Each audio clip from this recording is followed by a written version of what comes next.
थोडं थोडं रोज केलं ना तर मलाच इझी जाईल आणि त्यामुळे सुरुवात केली. काय ते सांगते. पण संध्याकाळी आदल्या दिवशी रात्री आम्हाला खूप दोघांना भूक लागली. त्याला दिलं दूध. मी काय खाऊ म्हणून मी भाकरवडी खात बसले. ॲक्च्युली 1:30 वाजेपर्यंत आम्ही दोघं गप्पा मारत बसलो. खूप साऱ्या गप्पा मारल्यानंतर उठायला उशीर झाला. दुसऱ्या दिवशी होता संडे. चला तर उठलीचे तर पिल्लं काही खिडक्या ओपन करतच नाही. तो मीच म्हटलं चला आता खिडक्या ओपन करून घ्याव्यात. मस्त अशा खिडक्या ओपन केल्या आणि तुम्हा सगळ्यांना शुभप्रभात. चला तर मग किचनमध्येच रुटीन आपलं सुरू झालं. मस्त असं चहा वगैरे सगळ्यांना देऊ केला. दुपारची कामं आटोपली आणि इव्हिनिंगच्या टायमिंगला मी आणि माझी नणंदबाई गेलो वहिनीच्या घरी. इशिकाचा पेपर तर वहिनीचा अभ्यास करताना दिसली. तिथून घरी आले तर हे डबे किचनचे क्लीन केले होते. तर म्हटलं चला किचनचे भांडे घासायचेच आहे तर एवढा मोठा पसारा एकदम करण्यापेक्षा हळूहळू म्हटले थोडे थोडे डबे घासून घ्यावेत म्हणून एक ट्रॉली मस्त घासून घेतली आणि छान असे डबे चकचकायला लागले.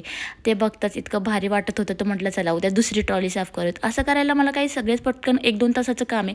पण पिल्लंसोबत असल्यानंतर इतकं पॉसिबल नसल्यामुळे हळूहळू करणं मी खूप चांगलं ठरवलं. नंतर हँडरायटिंगची प्रॅक्टिस चालू होती तर काहीतरी छान हँडरायटिंग काढलं होतं. त्यानंतर स्वयंपाक करून घेतला. स्वयंपाक करून झाल्यानंतर माझ्या भाचीचा कॉल आला होता. इतक्या साऱ्या गोड पाप्या दिल्या की बापरे पोटच भरलं. जेवायची इच्छाच राहिली नाही.